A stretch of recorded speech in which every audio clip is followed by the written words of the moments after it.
There's nothing mysterious about carving a chicken to get the most out of it in the neatest way.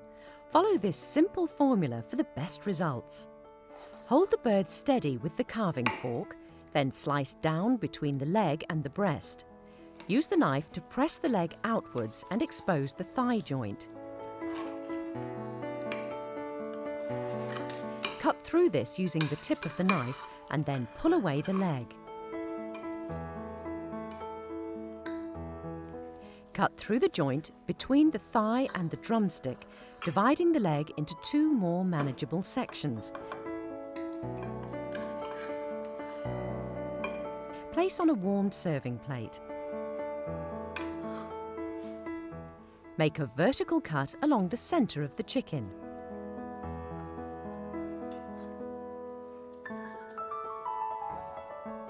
Cut across the body of the chicken at an angle, sliding the knife down to the joint between the wing and the breast. Cut down through this to remove the wing.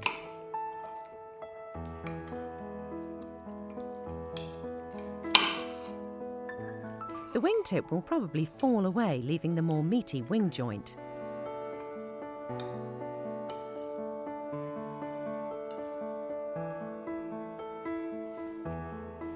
Carve 1/2 of the breast using a slicing action at an angle, following the slope of the breast. Don't panic if the meat starts to fall apart. This is just a sign that the meat is beautifully tender.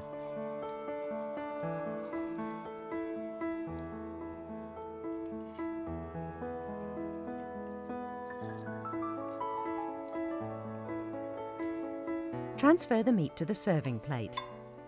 Carve the remainder of the chicken in the same way, turning the plate if that makes it easier to handle. Separate the leg from the chicken at the thigh joint as before, then divide it into two.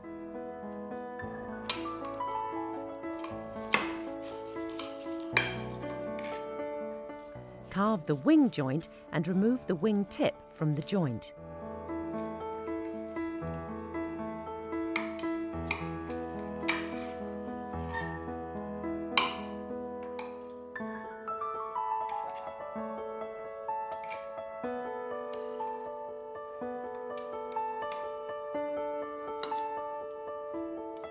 Slice the remainder of the breast and transfer to a serving plate. You'll be left with very little waste on the carcass, which can be used to make stock or soup. An impressive dish for a special meal. The chicken breasts are wrapped in thin sheets of Italian ham with a sage leaf tucked inside and cooked in a sauce made using vermouth with creme fraiche stirred in to give a creamy consistency. Serve with potatoes and a green vegetable for a substantial main course, perfect for a dinner party. Trim any fat or gristly bits away from the chicken breasts. Place a washed sage leaf on top of each one and wrap each chicken breast in a piece of ham, overlapping the ends at the back.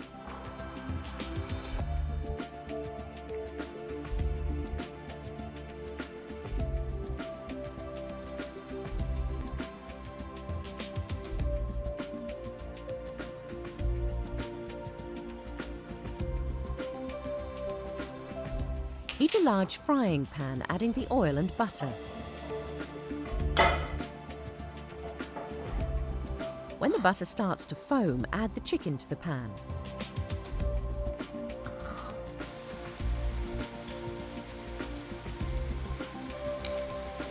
Fry gently for 7 to 8 minutes, basting occasionally, by which time the pieces should be well browned. Turn over and cook covered for 5 or 6 more minutes.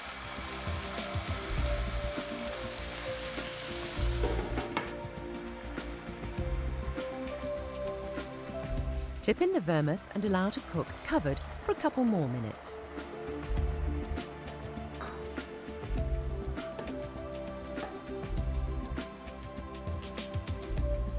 Test by pressing gently. You should feel the same amount of resistance you would feel if you were pressing the fleshy bit at the base of your thumb. Check further by pushing a skewer into the thickest part of the meat. If the juices run clear, the meat is cooked through. If the juices are still pinkish, cook for a couple more minutes and test again. Remove the chicken from the pan, cover and keep warm.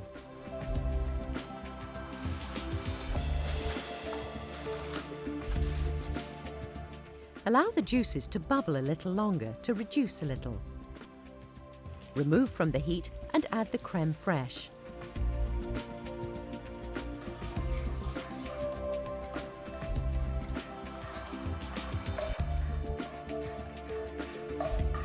Return the pan to the heat and heat gently, stirring well. Season and check the thickness of the sauce. If it's too thin, mix the corn flour with a little water, remove the pan from the heat and stir in a little, not all, of the corn flour mixture. Reheat and check the consistency. If the sauce still needs to be thicker, repeat the procedure with the rest of the corn flour mix. Return the chicken pieces to the pan together with any juices, warm through, and serve with the chicken on a dish and the sauce poured over. Chicken soup, made with a good chicken stock and a selection of vegetables, makes a healthy and nutritious lunch in itself, served with some crusty bread. The quality of the stock is important in creating the flavour of the dish, so make your own where possible. The leftovers from Sunday lunch can be used to create the stock and provide the meat for the soup. Soften the peeled and chopped onion in a little melted butter.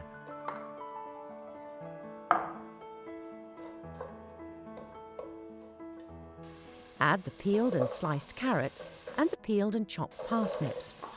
Stir everything round well to get a good coating of butter and add the thinly sliced leek. Stir well, cover and leave to soften for a few minutes. Add the sliced mushrooms to the pan plus the stock, cover the pan again and bring to the boil. Add the pasta to the pan, return to simmering point and cook until everything is tender. Add the cooked chicken to the pan, heat through gently, then season to taste and serve. Stir-frying is a quick way to cook chicken, producing a tasty and nutritious dish.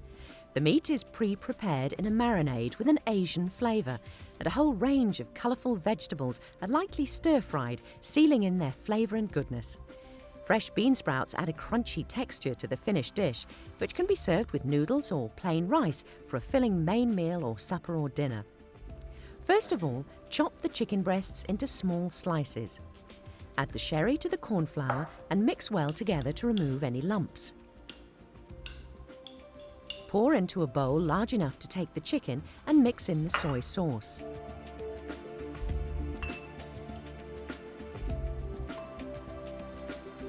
Dip the chicken into the bowl and stir around so the meat is well coated in the marinade. Cover and set aside while you prepare the vegetables. You can refrigerate it for up to 4 hours if you prefer. Pour cold water over the bean sprouts in a bowl, then scoop out any leaves or bits that float to the surface.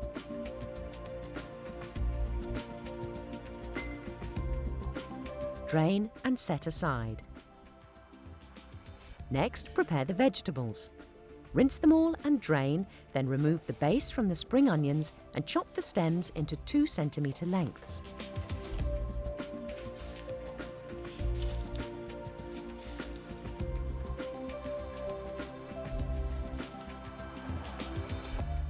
Use a small sharp knife to peel a 1 centimetre slice of fresh ginger root.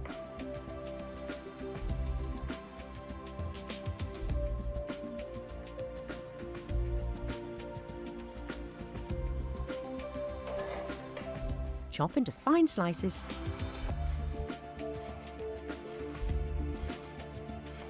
then chop again.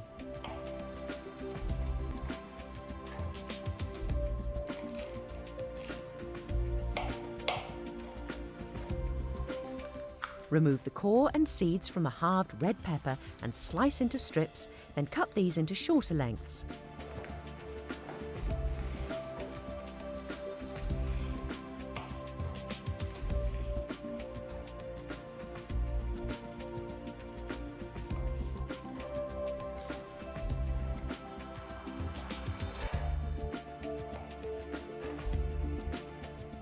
cut 4 or 5 florets from a head of broccoli.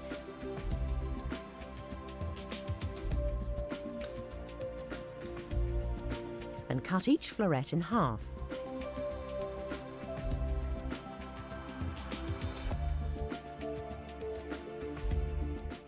Trim the base from the baby corn and chop each one into 3. Peel the carrot, slice vertically, and cut the slices into matchstick strips.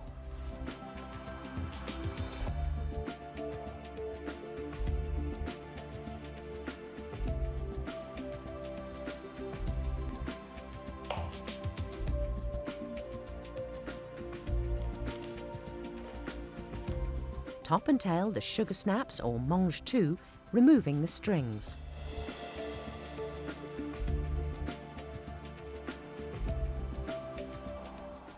Heat half the oil in a wok or deep heavy-based frying pan and add the marinated chicken.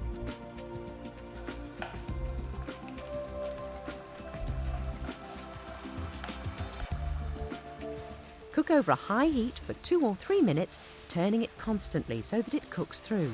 It'll change colour as it does so.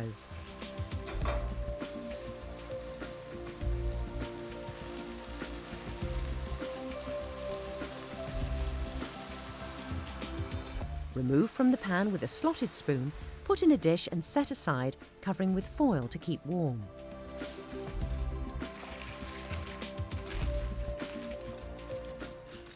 Use kitchen paper to wipe out the wok or pan, then heat the remaining oil and stir-fry the vegetables.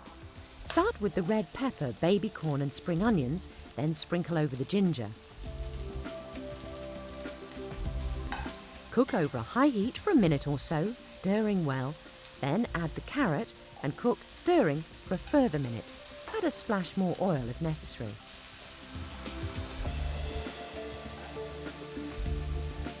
Stir in the broccoli and sugar snaps or mange tout and cover the pan. Leave to cook for a couple more minutes, stirring occasionally. The vegetables should be crunchy and lightly cooked, but neither hard nor soggy. Remove the lid, tip in the bean sprouts and cook for another minute. Then add the cooked chicken.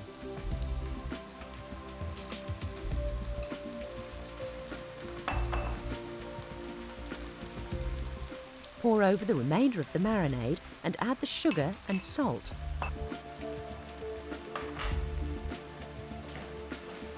Cook briefly, making sure the chicken is properly heated through, then serve at once with rice or noodles, drizzling with sesame oil if using. Packed with rich, full flavour, Coq Au Vin is a classic French chicken dish. The chicken is slow cooked in one pot with red wine, mushrooms, small onions, bacon and herbs, and garnished with crisp slices of French bread. A filling and substantial dish, it's even better served the next day when the flavours have had a chance to mature and develop. It's very easy to make your own bouquet garni to flavour this dish. You'll need 2 for the recipe. Use a sprig of rosemary, a few stems of thyme, and sit them on top of a dried bay leaf and a piece of celery. Tie them together with string. If you don't have fresh herbs, you can use shop-bought dried herb bouquet garni sachets instead.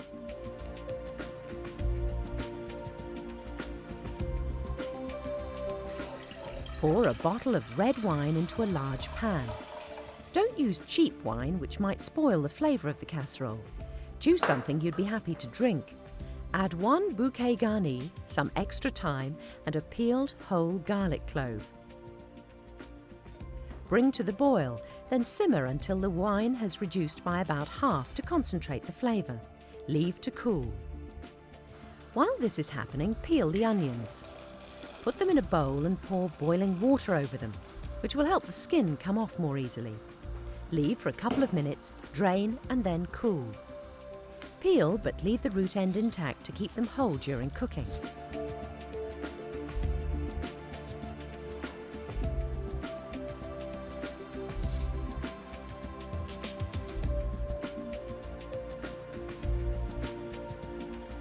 If they're large, cut them in half.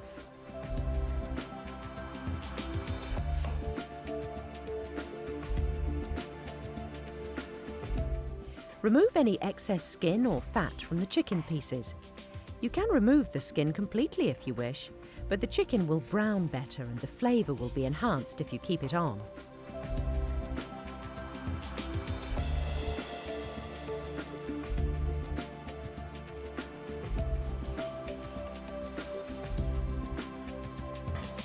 Melt half the butter with the olive oil in a large frying pan and fry the chicken thighs until golden, skin side first.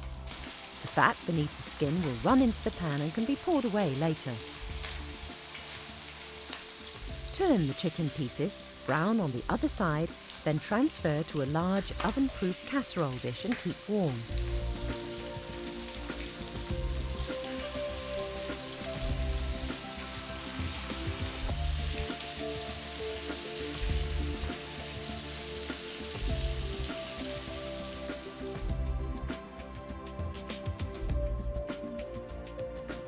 Pour off the excess fat from the pan.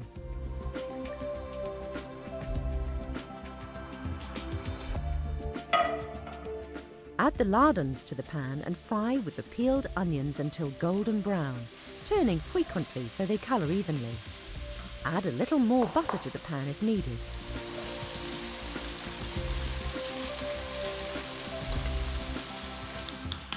Crush the remaining peeled garlic clove and add this to the pan towards the end of the cooking time. Don't put it in any earlier than this as it may burn and spoil the flavour.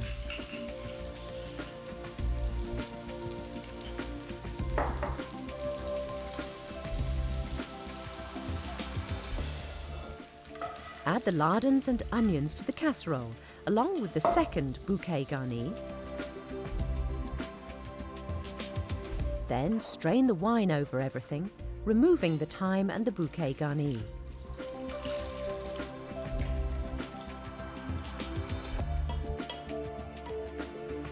Put the casserole over the heat, bring to the boil and simmer, covered, for 30 minutes. You could also put it into the oven at 180 degrees centigrade, gas mark 4, for the same time if you prefer. Meanwhile, wipe the mushrooms and chop into quarters. At the end of this time, if the sauce in the casserole has reduced too much, add a little chicken stock.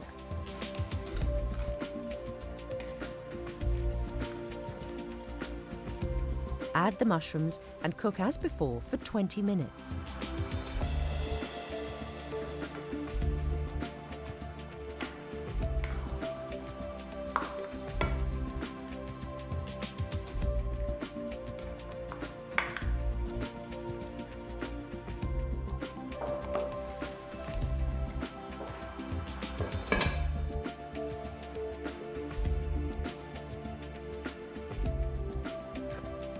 While it's cooking, make the croûtes.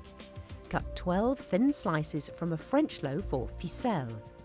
Brush a baking tray well with olive oil. Place the slices onto the tray and brush each one with olive oil.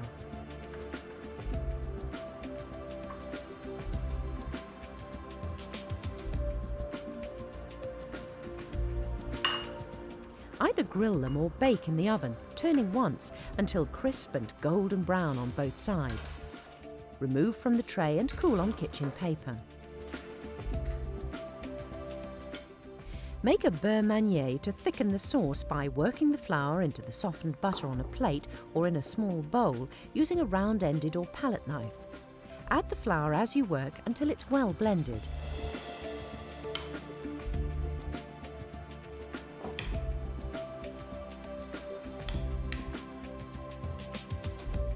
Use a slotted spoon to lift the chicken pieces, onions, lardons and mushrooms out of the casserole and transfer to a serving dish.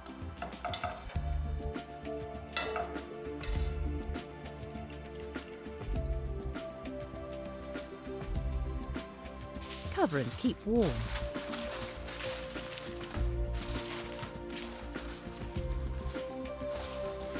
Remove the bouquet garni. Bring the liquid back to the boil and whisk in the beurre manière a little at a time to thicken the sauce and make it glossy.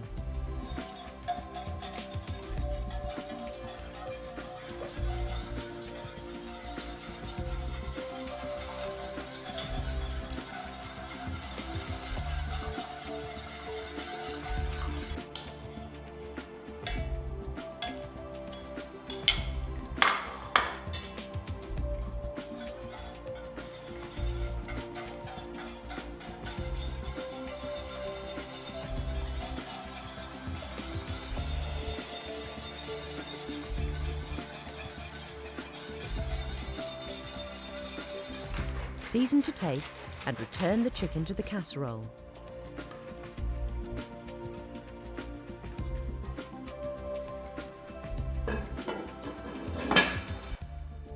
Serve with the croûtes and some chopped parsley as a garnish.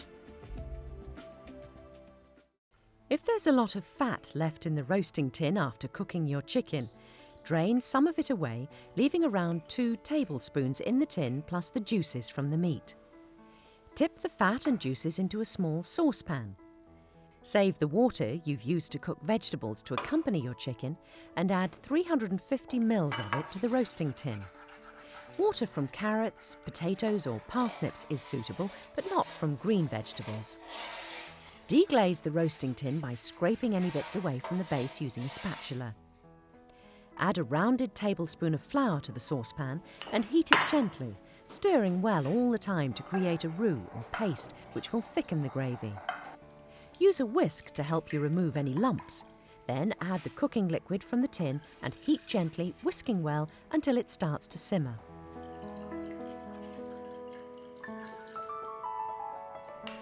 Add a teaspoon of red currant jelly and season to taste.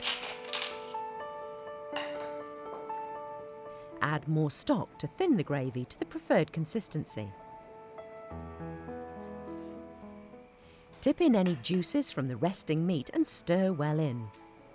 Keep the gravy hot until required, then pour into a gravy boat and serve with the carved meat.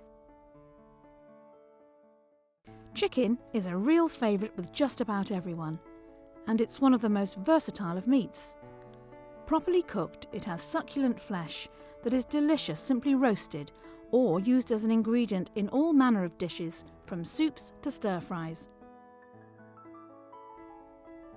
Learn how to produce the Sunday lunch favourite, a perfect roast chicken, and discover how to carve it once you've cooked it, as well as how to make wonderful homemade gravy to accompany it. See how to make everyday dishes, such as nourishing soups and a traditional pot roast with vegetables.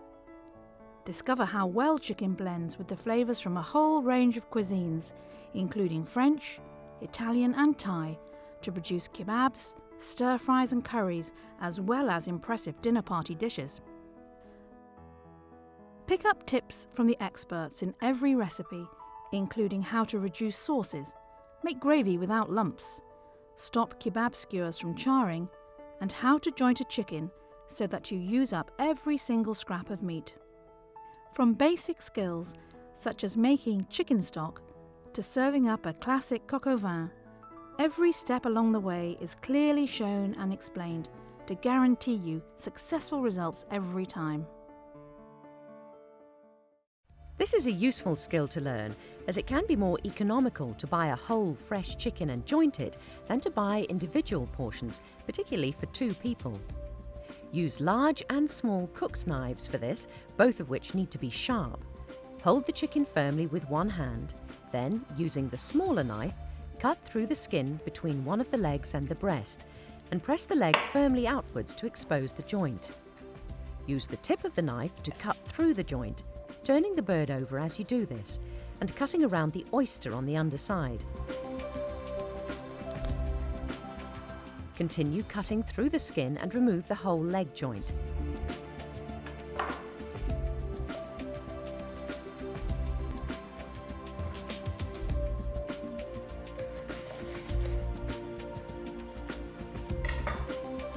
Repeat the procedure for the remaining leg.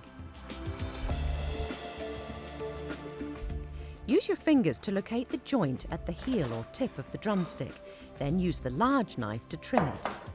Use your fingers to find the joint between the thigh and the drumstick in the same way and slice through it to create 2 pieces from each leg.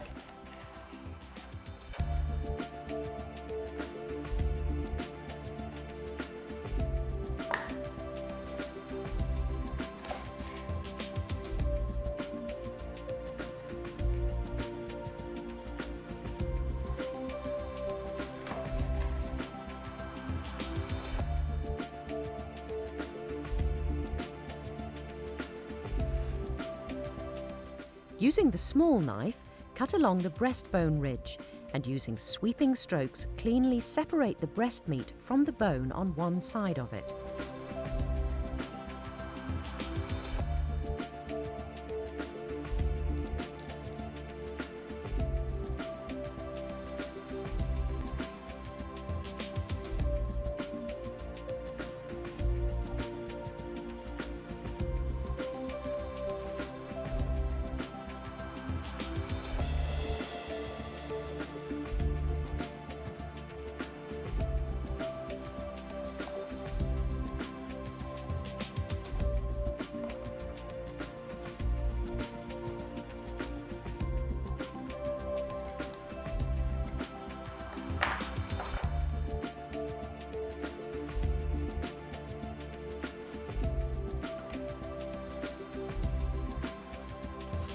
Continue working down, cutting through the wishbone and around the wing joint. You'll be left with a boneless breast portion together with the wing.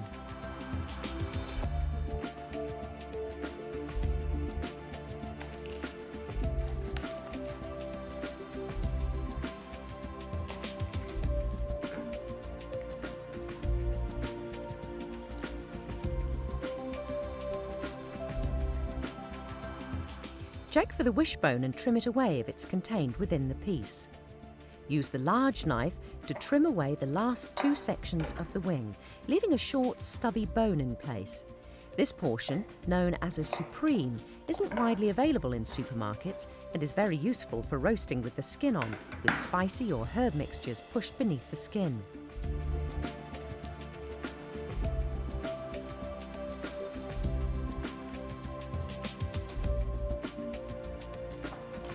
Repeat, cutting down the other side of the breastbone to produce the same joint from the other side of the chicken. Provided the chicken was fresh and not frozen, the pieces can be frozen individually for use later, and the resulting carcass and trimmings can be used to make stock. Kebabs are a good choice for a summer lunch or dinner dish. If the weather's good, you can cook them on the barbecue outside. If you have a lot of people to feed, they're perfect, as you can marinate the meat and make up the kebabs in advance. You can even share the cooking by getting people to cook their own. Serve them with the sweet and spicy pineapple salsa, along with salad and rice or crusty bread for a meal full of goodness and flavour. Chop each chicken breast into 2 to 4 strips depending on size, then chop these into chunks.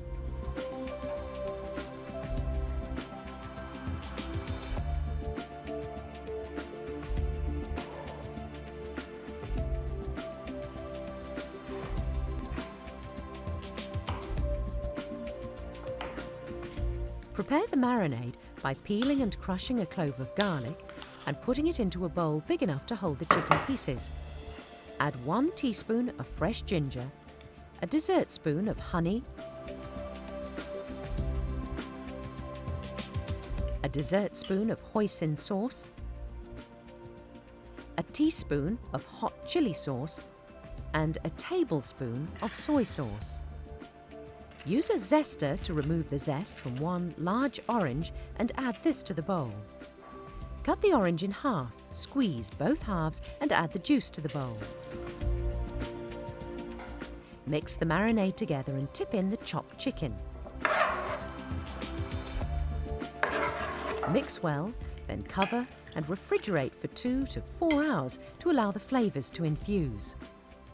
Meanwhile, pre-soak the bamboo skewers in water for at least 30 minutes so they don't catch fire during cooking.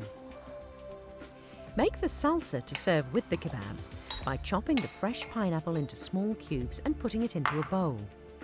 Add a tablespoon of freshly squeezed lime juice and 1.5 tablespoons of sweet chili sauce.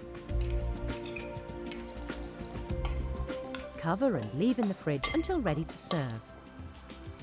Pre-prepare the vegetables by slicing the courgette thickly, chopping the corn into chunks, and de-seeding the red pepper and chopping it into squares. Thread a mix of vegetables and meat onto each skewer, making sure you have at least 4 pieces of chicken on each one. Leave around 1/4 of the skewer free at one end so you can turn the kebabs.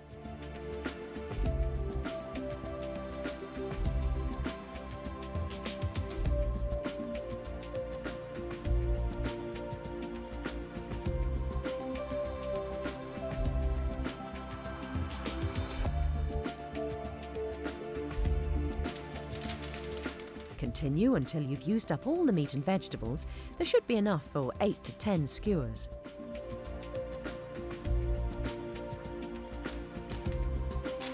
Put the kebabs on a grill pan lined with foil and preheat the grill. Before cooking, baste the vegetables with a little sunflower oil. Grill the kebabs for about 10 minutes, keeping them about 8 to 10 centimetres away from the heat source. Remove from the grill, turn the kebabs and brush with the marinade and more oil.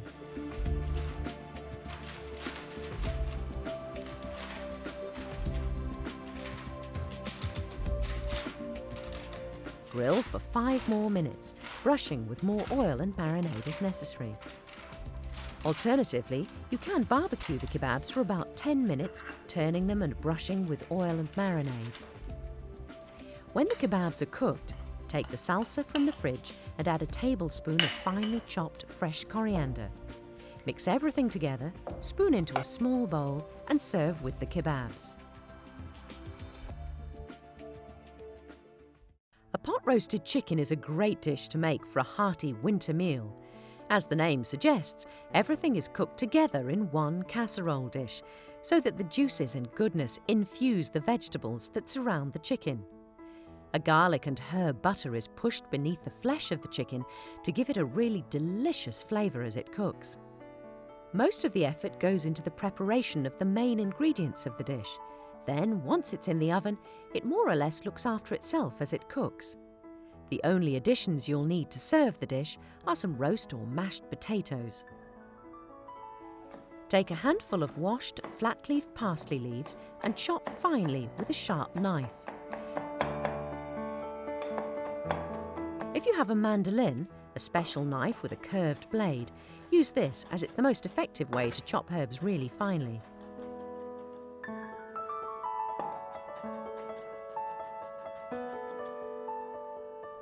Put a peeled garlic clove into a mortar, add salt and crush using a pestle.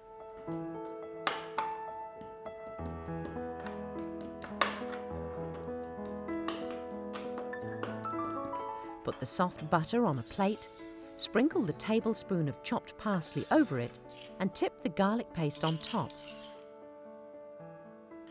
Combine together using a table knife.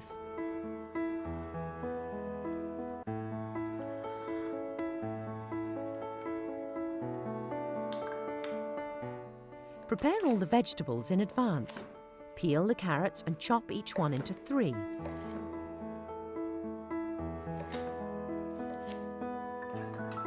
Place in a bowl. Peel the parsnips and cut in half horizontally through the middle. Cut the thicker top half in half again vertically.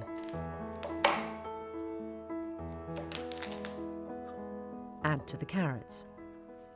Wash the leeks, trim away the base and tops and chop them in half, then in half again.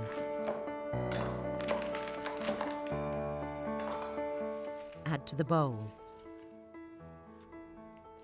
Take the chicken and use clean hands to lift the skin away from the breast and the top of the legs, being careful not to tear it.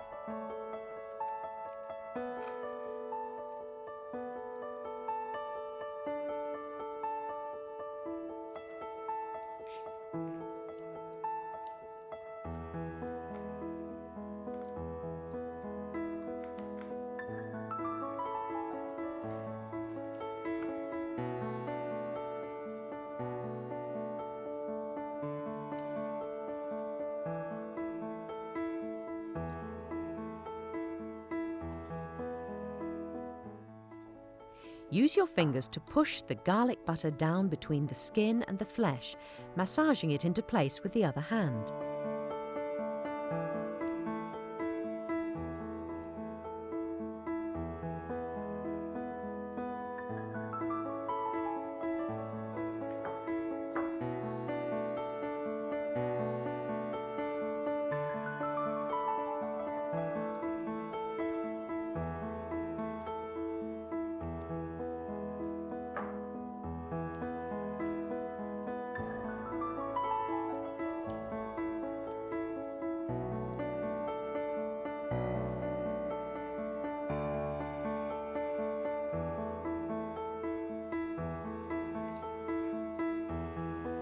Push it onto the tops of the legs as well.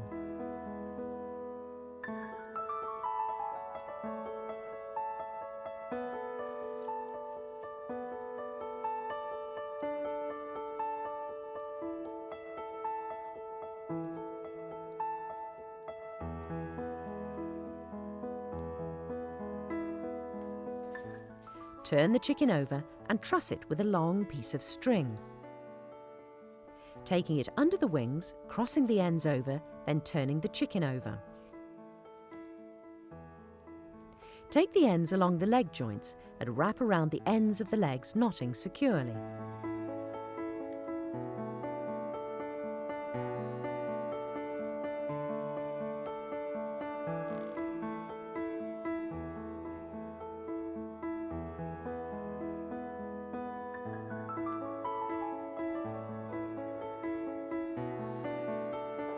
Trim off any excess string. Heat a tablespoon of olive oil in a large frying pan. Add half the vegetables to the pan and fry for a couple of minutes, then turn so they brown evenly.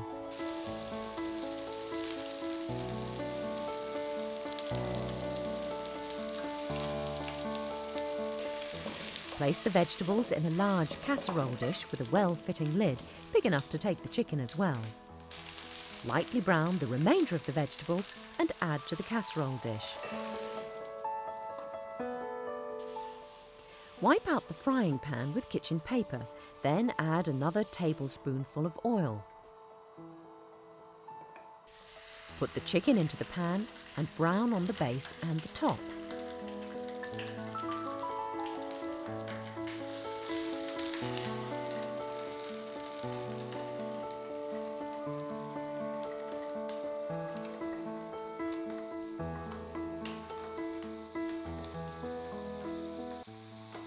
Turn and brown on each side as well. You may need to hold it while you do this.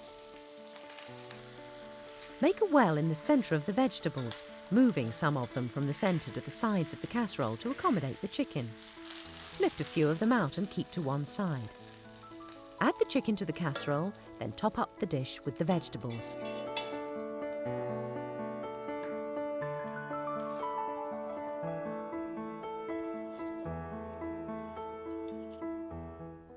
Add the stems of thyme around the edges of the dish and, if necessary, trim away the ends of the legs so the lid will fit.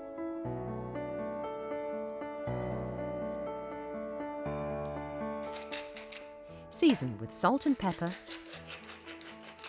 cover with the lid and place in a preheated oven for about 1.5 hours.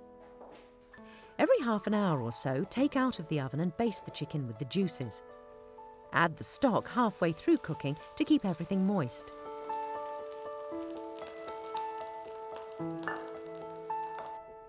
At the end of the cooking time, use a skewer to check if the juices run clear, showing that the meat is cooked.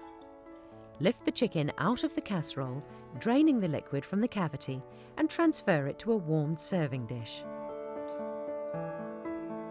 Use a slotted spoon to lift and drain the vegetables and place them around the chicken in the serving dish. Remove the sprigs of herbs.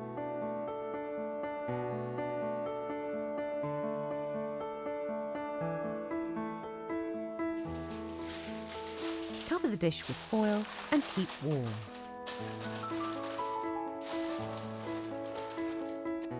Remove any remaining herb sprigs from the casserole dish and pour the juices into a small saucepan. Use a metal spoon to skim away any excess oil from the top. You can float folded sheets of kitchen paper on the surface to pick up any remaining oil. Bring to the boil, season with a little salt and pepper, and use the liquid as it is to serve with the meat, or whisk a couple of tablespoons of crème fraîche into the pan.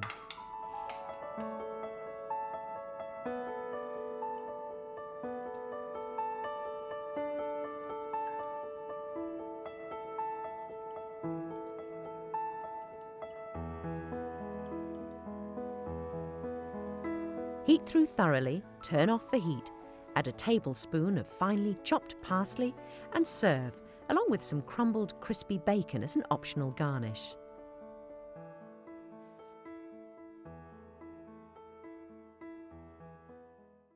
Roast chicken makes the ideal centerpiece for a Sunday lunch, and learning how to prepare and roast it is a skill well worth perfecting. Flavoured with lemon and herbs and trussed with string so that it will keep its plump shape when cooking. The chicken will brown evenly and the meat will be moist and succulent if you follow the clear step-by-step instructions. Details of how to make delicious gravy to accompany the chicken and how to carve it can be found in the basic skills section.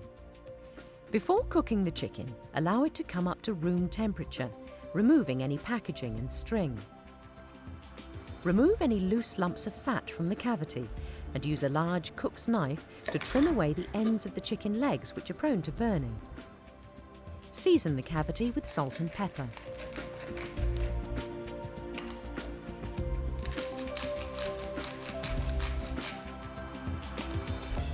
Spear a few holes in the lemon to allow the juices to run and cut it in half.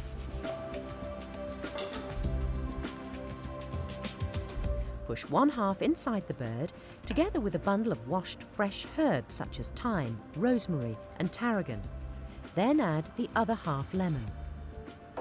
Turn the chicken over.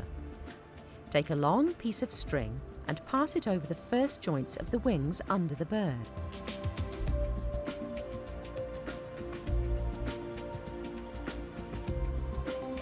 Cross the two ends, turn the bird the right way up and take the string around the legs.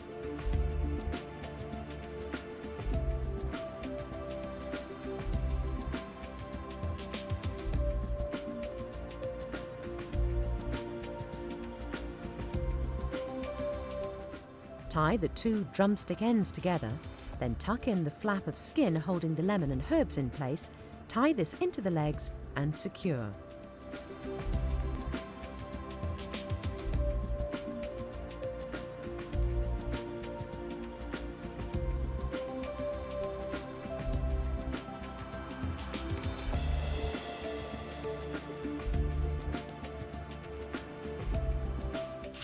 Put the chicken into a roasting tin and season well with salt and pepper. Paint the skin with a little melted butter or olive oil and put into the preheated oven. Roast according to the timing on the label, or as a guide, 45 minutes per kilo plus 20 minutes over. Remove the roasting tin from the oven every half an hour and baste the chicken to encourage browning by spooning fat from the roasting tin all over it. Half an hour before the end of cooking time, cover the breast with foil butter paper or rashers of streaky bacon to prevent it drying out or over-browning. At the end of the cooking time, remove the butter paper and lift the chicken onto a warm carving plate. Cover it with foil and leave to rest in a warm place for 10 minutes while you make the gravy. Before carving the chicken, undo the knot and remove the string trussing the bird. Homemade chicken stock is a vast improvement on stock cubes and is an excellent way of using up every bit of a chicken. Peel a carrot and chop it into chunks. Wash and roughly chop a stick of celery, peel and quarter an onion, and wash and strip the leaves off a handful of parsley, retaining the stems. Add to a large pan containing a cooked or raw chicken carcass, broken up to fit the pan if necessary. The leftover carcass from a roast chicken dinner's fine, but don't mix raw and cooked meat. Include half a teaspoon of whole black peppercorns and a dried bay leaf in the mix. Pour over enough cold water to cover, pushing the vegetables down into the water. Bring to the boil and simmer with a lid on for around 2 hours. Top up the water level if necessary. It should remain close to where it was when it started. Strain and discard the carcass and vegetables. Cool the stock as quickly as possible, then refrigerate the mixture overnight.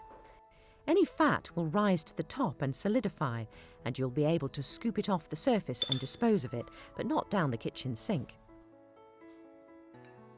The remaining stock should be jelly-like. Refrigerate it and use within 2 days, or freeze it into useful size containers, defrosting for use as necessary. This dish would be the perfect addition to a dinner party menu or to serve for a special dinner for two. Plump chicken breasts are opened out, flattened and rolled with a stuffing of spinach leaves and smoked cheese before cooking. Cut into slices to reveal the rolled filling and serve with a creamy saffron sauce, new potatoes and a selection of vegetables. Remove any bits of fat from the chicken breast, then use a sharp knife to split each one lengthwise, holding it firmly with the palm of your hand while you slice across from the fattest part first. Be careful not to cut all the way through. Open out the breasts to form a sort of heart shape with the cut side uppermost.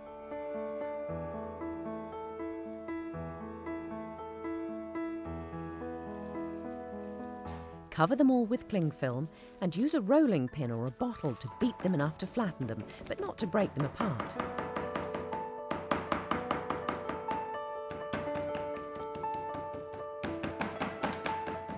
Remove the cling film.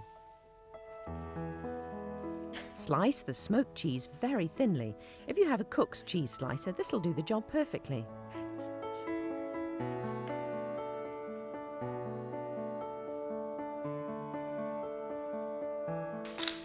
Season each flattened chicken breast and layer washed baby spinach leaves on top of each one.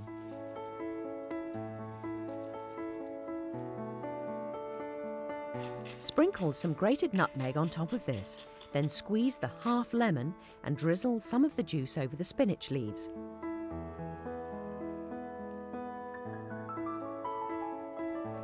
Add a layer of sliced smoked cheese.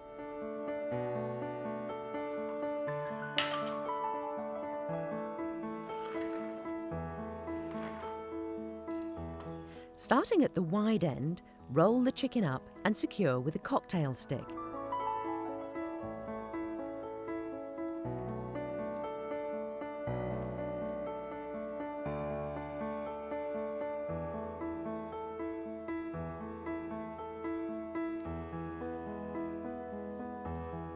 You can use more than one as needed to tuck in loose ends and prevent the filling spilling from the rolled meat.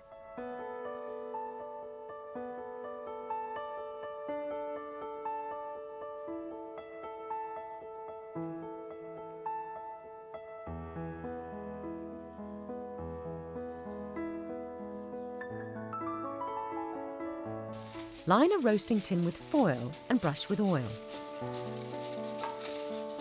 Lay the chicken rolls on it with the open edge of each one at the top. Drizzle with a little olive oil and the rest of the lemon juice.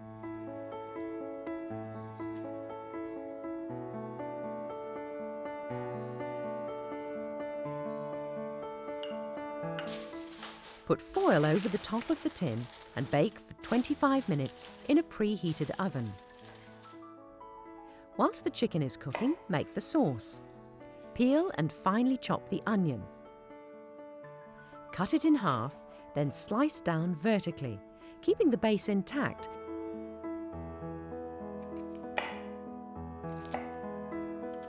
Carefully slice each half a couple of times parallel with the work surface.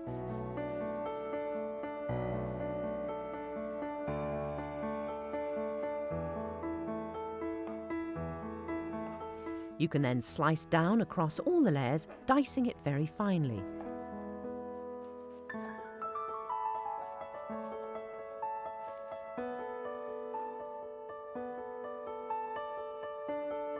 Repeat for the other half onion.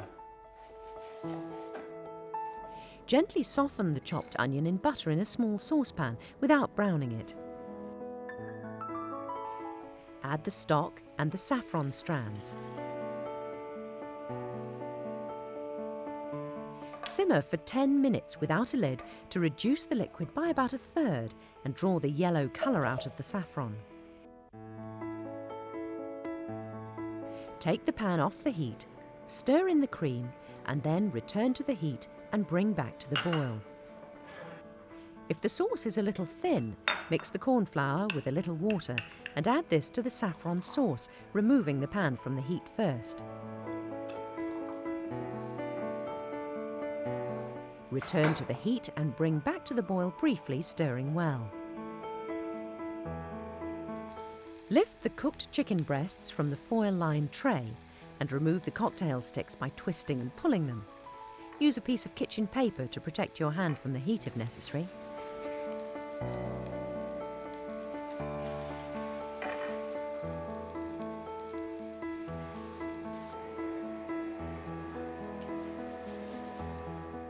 Slice each breast at an angle into 5 or 6 slices and arrange them to overlap at the edge of your serving plate.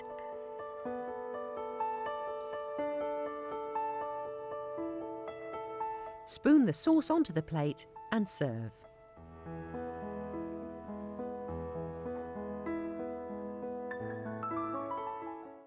A dish with subtle Thai flavouring, this curry cooks in the oven to give a delicious main course perfect for a family meal, or to serve with fragrant jasmine rice for a special dinner.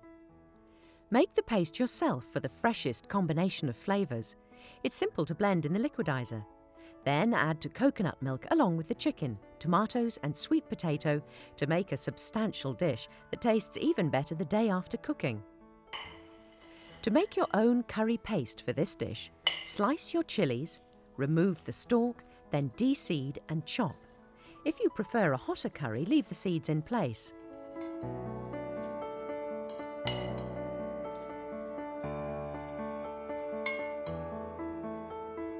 It's best to chop your chilies on a plate which can be easily washed, rather than on a chopping board which may absorb their flavour. Be careful not to rub your eyes during preparation and wash your hands thoroughly afterwards. Prepare all the rest of the ingredients for the paste. Peel and chop the onions, garlic and ginger.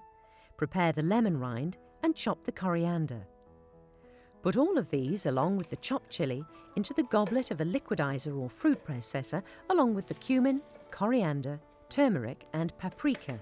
Then add the fish sauce. Blend all the ingredients, stopping frequently to push everything down so that it's well mixed.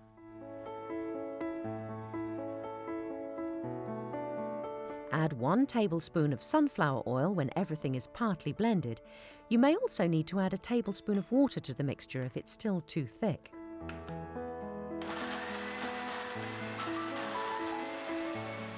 The aim is to achieve a soft but not totally uniform paste.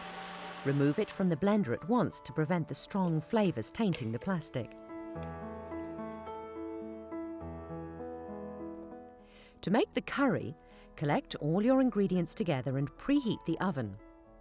Put the coconut milk, curry paste and sugar into a large, heat-proof casserole dish and mix well together.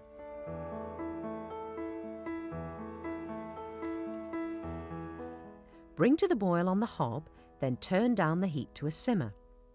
Keep a close eye on it, as coconut milk can catch and burn very easily. Put the chicken pieces in the casserole, bring back to simmering point, then cover and place in the preheated oven for 30 minutes.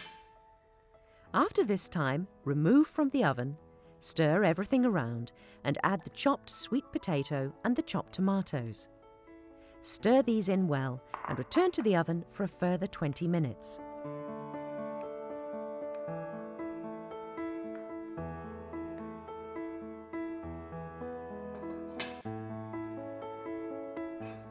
At the end of the cooking time, check for seasoning, sprinkle with freshly torn chopped basil and serve.